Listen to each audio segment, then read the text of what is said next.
मैं डॉक्टर भामा अग्रवाल राजीव गांधी राजकीय महिला महाविद्यालय भिवानी की ओर से हिंदी की इस कक्षा में आप सबका स्वागत करती हूँ, अभिनंदन करती हूँ। प्यारे बच्चों, आज हम पवन दूती के पद संख्या 69 से आगे अध्ययन करने वाले हैं। इस अध्ययन से पहले मैं आपको इसकी पूर्व कथा से जोड़ना चाहती हूँ। आपको ध्यान है, प्रातःकाल का समय है। श्री कृष्ण से बिछुड़ने के कारण राधा रानी अत्यंत दुखी हैं। उनकी आंखों से आंसू बह रहे हैं। ऐसे में शीतल सुगंधित हवा घर में प्रवेश करती है। राधा की कारुणिक दशा को देखकर सद्भावना से भर जाती है और उनके दुख को दूर करने की कोशिश करती है। राधा को हवा का यह सद्भाव, यह संवेदना पसंद नहीं आती है, इसलिए वह पवन को बुरा भला कहती है। अगले ही पल उन्हें स्मरण आता है कि यह पवन अत्यंत वेगवान है और समूची पृथ्वी पर भ्रमण करती है, तो क्यों ना मैं इसे मथुरा भेजकर श्री कृष्ण के पास अपने विरह का संदेश उन तक पहुंचाऊं, ताकि वह भी मेरे प्यार को महसूस कर वापस वृंदावन लौट आए, अथवा यह उनकी किसी अभिन्न वस्तु को अपने साथ ले आए, ताकि मैं अपने मन को सांत्वना दे सकूं, तसल्ली दे सकूं। ऐसा विचार करने के बाद राधा रानी पवन को मथुरा का मार्ग समझाने लगती है और मार्ग में मिलने वाले जीव जंतुओं, मनुष्यों, वनस्पतियों के प्रति उसने किस प्रकार व्यवहार करना है उसकी सीख देती है। और अब हवा मथुरा पहुंच चुकी है। श्री कृष्ण के पास पहुंचने से पहले या बाद में उसे क्या करना है, इन पदों में उसका वर्णन किया गया है। पद संख्या 69। जो कोई भी इस सदन में चित्र उद्यान का हो और प्राणी हो विपुल उसमें घूमते बावले से, तो तू जाके निकट उसके ओ हिला के उसे भी कंसारी को सूरती ब्रज के व्याकुलों की कराना। प्रसंग प्रस्तुत पद हमारी हिंदी की पाठ्य पुस्तक आधुनिक हिंदी कविता में संकलित द्विवेदी युगीन कवि अयोध्या सिंह उपाध्याय हरिओद द्वारा रचित खड़ी बोली के प्रथम महाकाव्य प्रिय प्रवास के छठे सर्ग पवन दूती से लिया गया है। इसमें कवि कहना चाहते हैं कि संदर्भ राधा रानी हवा को समझाती है कि श्री कृष्ण के पास जाकर तुझे कौन कौन से प्रतीकात्मक कार्य करने हैं, जिससे उनको मेरा, गोपियों का, वृंदावन का, ग्वाल बालों का ध्यान आ जाए। तो जो कार्य उसे करना है उसे समझाते हुए कहती है कि सरलार्थ, जो यदि कोई भी इस सदन श्री कृष्ण के भवन में चित्र, तस्वीर, उद्यान, बगीचे का हो की हो और प्राणी हो विपुल उसमें, किसमें प्राणी विपुल हो, चित्र वाले उद्यान में, घूमते बावले से, कि पागल होकर इधर उधर घूमते दिखाई दे रहे हों। कैसे पागल हो रहे हों? जैसे वृंदावन में श्री कृष्ण को ढूंढने के लिए ग्वाल बाल और गोपियां व्याकुल होकर इधर उधर भटकती रहती थी। अब देखिए बच्चों, पहली दोनों पंक्तियों में आपको समझ आ गया होगा। तो तू जाके निकट उसके, कि फिर तू उस चित्र के पास चली जाना, ओ हिला के उसे भी, और उस तस्वीर को जोर से हिलाना। क्यों हिलाना? जब तू उसे हिलाएगी तो श्री कृष्ण उसकी ओर देखेंगे। तो क्या कहते हैं, देखिए, कंसारी, कंस का अरी अर्थात कंस का सहारक, को सूरती स्मरण, ब्रज ब्रज के व्याकुलों की कराना, कि ब्रज के जो ग्वाल बाल गोपियाँ, मैं राधा, सब श्री कृष्ण को देखने के लिए, उनसे मिलने के जो व्याकुल हैं, उसका उन्हें स्मरण हो जाए, ध्यान आ जाए। एक बार फिर बच्चों दोबारा व्याख्या कर रही हूँ, ध्यान से देखिए कि हे पवन, यदि श्री कृष्ण के उस महल में कोई बगीचे की तस्वीर हो और तस्वीर के उस बगीचे में अनेक आदमी हों और वो पागलों की भांति इधर उधर घूमते से प्रतीत होते हों, ऐसे में तुझे उस तस्वीर के पास जाना है, उसे जोर से हिलाना है, ताकि कृष्ण जी का ध्यान उसकी ओर आकर्षित हो जाए और कंस का वध करने के लिए जो श्री कृष्ण मथुरा गए थे और लौट के आने की बात कहकर गए थे, उन्हें अपना वादा याद आ जाए, ग्वाल बाल याद आ जाएं, गोपियाँ याद आ जाएं, और मैं खुद राधा उन्हें याद आ जाऊं, ताकि वो उनके प्यार को महसूस कर वापस वृंदावन चले आएं। कवि के कहने का भावार्थ यह है कि राधा सर्वजन हिताय, यानी वृंदावन के सभी लोगों के हित का ध्यान रखकर उन्हें कृष्ण की ध्यान दिलाना चाहती है, ताकि कृष्ण उनके संग साथ के आनंद को महसूस करें और वापस लौट आएं। विशेष यहाँ राधा रानी ने अपने उदार दृष्टिकोण का परिचय दिया है, शुद्ध साहित्यिक खड़ी बोली का प्रयोग है, वियोग श्रृंगार रस है, माधुर्य गुण है, लक्षणा शब्द शक्ति है, मंदाक्रांता छंद है, गेय शैली है, अनुप्रास, मानवीकरण, और बच्चों देखिए, बावले से उपमा, तू, संबोधन आदि अलंकारों का सुंदर सटीक प्रयोग है। इस पद में अनुप्रास, मानवीकरण, संबोधन, उपमा, स्मरण आदि अलंकार प्रयोग में हुए हैं। अगला पद, पद संख्या 70, कोई प्यारा कुसुम कुमला भोन में जो पड़ा हो, तो प्यारे के चरण पर ला डाल देना उसे तू, यूं देना ए पवन बतला, फूल सी एक बाला, मलाना हो कमल पग को चूमना चाहती है। प्रसंग बच्चों पूर्ववत है। संदर्भ, यहाँ राधा रानी फिर प्रतीकात्मक प्रयोग के माध्यम से अपनी विरह दशा का वर्णन श्री कृष्ण के समक्ष पवन से कराना चाहती है, इसलिए पवन को समझाते हुए कहती है कि सरलार्थ, कोई कोई प्यारा सुंदर कुसुम फूल कुमला मुरझाया हुआ भोन भवन में जो कोई पड़ा हो, गिरा पड़ा हो, कि यदि कोई पूर्ण खिला हुआ सुंदर फूल जो अब मुरझा गया है, यदि श्री कृष्ण के भवन में तुझे कहीं पड़ा दिखाई दे, तो प्यारे के चरण पे ला, तो श्री कृष्ण के चरणों पर लाकर उसे डाल देना।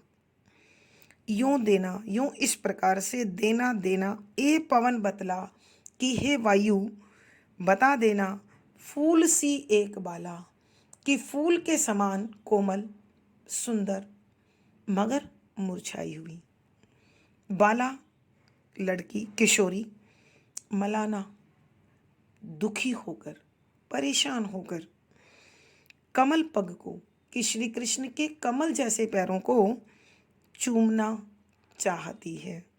एक बार फिर बच्चों, राधा हवा को समझाती है कि हे पवन सुन, यदि श्री कृष्ण के भवन में तुझे कोई अत्यंत सुंदर फूल जो मुरझा चुका है मिल जाए तो तू उसे अपने झोंके के साथ लेकर आना और श्री कृष्ण के चरणों में डाल देना, और यह करके उन्हें ये सिद्ध कर देना, समझा देना कि इसी फूल जैसी एक कोमल मगर विरह से दुखी किशोरी दिन रात दुख में डूबी हुई है और जो तुम्हारे कमल जैसे चरणों को चूमने को बेचैन है, अर्थात वह तुम्हें देखना चाहती है, मिलना चाहती है और सुख पाना चाहती है। कवि के कहने का भावार्थ यह है कि राधा रानी श्री कृष्ण से बिछुड़कर मुरझाए हुए फूल के समान बेजान होती जा रही है। विशेष यहाँ राधा रानी की विरह दशा का मार्मिक चित्रण है। शुद्ध साहित्यिक खड़ी बोली का प्रयोग है। वियोग श्रृंगार रस है, माधुर्य गुण है, लक्षणा शब्द शक्ति है, मंदाक्रांता छंद है, ये शैली है। तो बच्चों, अलंकार में आपको मालूम है कि अनुप्रास और मानवीकरण इस पूरी कविता में है। आगे देखिए, कुसुम कुमला अनुप्रास है ही, तू संबोधन, यो उदाहरण, फूल सी उपमा, हो पुनरुक्ति, कमल पग रूपक।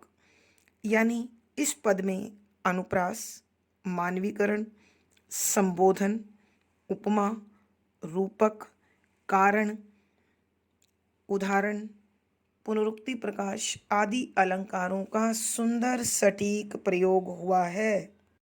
पद संख्या 71, जो प्यारे मंजू उपवनिया वाटिका में खड़े हों, छिद्रों में जा क्वणित करना वेणु लो कीचकों को, यूं होवेगी सूरती उनको सर्व गोपांगना की, जो बंसी के स्वर्ण हित हैं दीर्घ उत्कंठ होती। प्रसंग पूर्ववत। संदर्भ, यहाँ फिर राधा प्रतीकात्मक साधनों का प्रयोग करते हुए वृंदावन में रहने वाले सभी लोगों की पीड़ा को श्री कृष्ण के समक्ष पहुंचाना चाहती है। इसलिए पवन को समझाते हुए कहती है कि जो यदि प्यारे श्री कृष्ण मंजू सुंदर उपवन बाग या अथवा वाटिका बगीचे में खड़े हों, छिद्रों छेदों में जा जाकर क्वणित करना, गुंजन करना, मधुर आवाज़ निकालना, वेणु लो बांसुरी की तरह, वेणु बांसुरी लो की तरह, कीचक बांस की, हे पवन, यदि श्री कृष्ण किसी सुंदर उपवन अथवा किसी बगीचे में खड़े हो तो वहाँ पास ही उगे बांस के वृक्षों के छेदों में तू चली जाना और वहाँ इस प्रकार से मधुर आवाज़ पैदा करना मानो बांसुरी बज रही हो। तो उस बांसुरी की आवाज़ सुनकर क्या होगा, आगे देखिए। यों इस प्रकार से होवेगी, हो जाएगी सूरती स्मरण याद उनको श्री कृष्ण को सर्व सारी गोपांगना की, गोपियों की, गोप की, स्त्रियों की, जो की बंसी बांसुरी के स्वर्ण सुनने हित के लिए हैं दीर्घ अत्यधिक उत्कंठ बेचैन होती कि, एक बार फिर कर रही हूँ बच्चों, कि पवन को समझाते हुए कहती है कि हे पवन, यदि श्री कृष्ण किसी सुंदर बाग में हो अथवा किसी बगीचे में हो तो तुम पास ही उगे बांस के खेत में चली जाना और उस बांस के छिद्रों में जा इस प्रकार मधुर आवाज पैदा करना मानो बांसुरी बज रही हो। जब तू बांसुरी की आवाज निकालेगी तो उस आवाज को सुनकर श्री कृष्ण को सभी गोपियों का ध्यान आ जाएगा कि किस प्रकार गोकुल में गोपियां बांसुरी की मधुर आवाज सुनने के लिए अत्यधिक बेचैन होकर सामाजिक और पारिवारिक बंधन, अनुशासन, मर्यादा का उल्लंघन कर उनकी ओर दौड़ी चली आती थी। तो एक बार फिर श्री कृष्ण उसी बांसुरी की मधुर आवाज को सुनाने के लिए और गोपियों के मन को तसल्ली देने के लिए शायद वृंदावन चले आए। कवि के कहने का भावार्थ यह है कि राधा के हृदय में जहाँ श्री कृष्ण से बिछुड़ने के बाद विरह ने अपना स्थान बना लिया है और वह उस तड़फ में दिन प्रतिदिन तड़फ रही है, उसी प्रकार गोपियों की पीड़ा का भी उसे एहसास है। विशेष यहाँ राधा के साथ साथ समूचे वृंदावन की पीड़ा को उजागर किया गया है। शुद्ध साहित्यिक खड़ी बोली का प्रयोग है, वियोग श्रृंगार रस है, माधुर्य गुण है, लक्षणा शब्द शक्ति है, मंदाक्रांता छंद है, गेय शैली है, अनुप्रास, मानवीकरण, वेणुलो, उपमा, सुरती, स्मरण, यों उदाहरण आदि अलंकारों का सुंदर सटीक प्रयोग हुआ है। पद संख्या 72। लाके फूले कमल दल को श्याम के सामने ही थोड़ा थोड़ा विपुल जल में व्यग्र हो डुबाना यों देना तू भगिनी बतला एक अभुंज नेत्रा आँखों को हो विरह विदुरा वारी में वर्ती है। प्रसंग पूर्ववत। संदर्भ यहाँ राधा रानी वही प्रतीकों का सहारा लेकर अपनी मनस्थिति, अपने मन के दर्द को श्री कृष्ण के समक्ष हवा के माध्यम से भेजना चाहती है। सरलार्थ। लाके लेकर, फूले खिले हुए, कमल कमल के फूल, दल पंखुड़ी को श्याम श्री कृष्ण के सामने ही थोड़ा थोड़ा यानी कुछ कुछ भाग उसका, विपुल अत्यधिक जल पानी में व्यग्र बेचैन हो डुबाना हो होकर भिगो देना डुबा देना।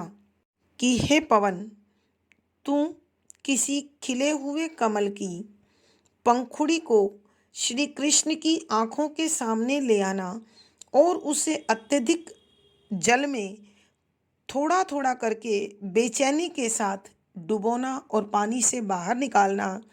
जब तू ऐसा करेगी तो यूँ इस प्रकार से देना देना तुम भगिनी बहिन बतला, श्री कृष्ण को बता, एक अभुंज नेत्रा की एक कमल नयनी, एक कमल जैसी आँखों वाली, आँखों को हो विरह विदुरा कि आँखों को है विरह विदुरा माने विरह से जलती हुई, विरह से तड़पती हुई, वारी में भरती है कि जल से बार बार भर लेती है।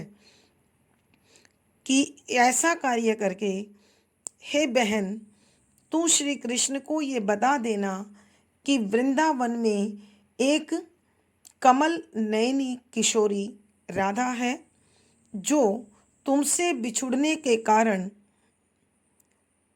तड़पती हुई अपनी आँखों को बार बार आंसुओं से भरती है और परेशान होती है, दुखी रहती है और मुरझा रही है, बेजान होती जा रही है। एक बार फिर कर रही हूँ। हे पवन, तू किसी खिले हुए कमल के फूल की पंखुड़ी को श्री कृष्ण की आँखों के सामने ले आना और अत्यधिक जल में उस पंखुड़ी को बेचैनी के साथ कभी थोड़ा डुबोना और कभी पानी से बाहर निकालना। यह कार्य करके तू श्री कृष्ण को ये बता देना कि वृंदावन में एक कमल नयनी किशोरी राधा है जो तुमसे बिछुड़ने की पीड़ा के कारण, तड़फ के कारण अपनी आँखों को लगातार आंसुओं में डुबोए रखती है और बड़ी मुश्किल से अपने मन को कुछ पल के लिए तसल्ली देती है, परंतु फिर उनकी आँखों से लगातार आंसू बहने लगते हैं।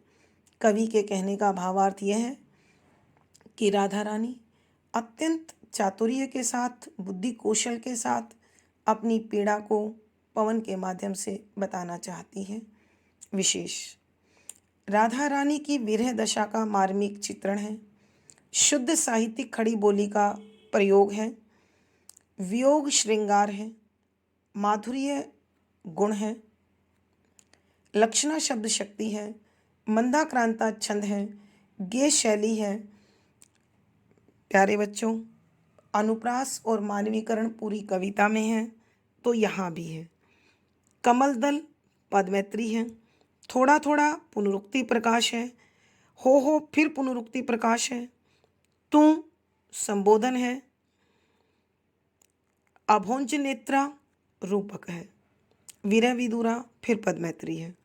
तो इस पद में अनुप्रास, मानवीकरण, पुनरुक्ति प्रकाश, संबोधन, रूपक आदि अलंकारों का सुंदर सटीक प्रयोग हुआ है।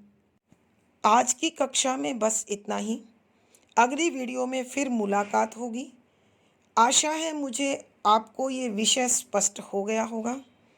अगर ऐसा है तो अपनी भावनाएं मुझे कमेंट बॉक्स में लिखकर बताएं। धन्यवाद बच्चों, आभार। आपका दिन और जीवन मंगलमय हो। इति शुभम।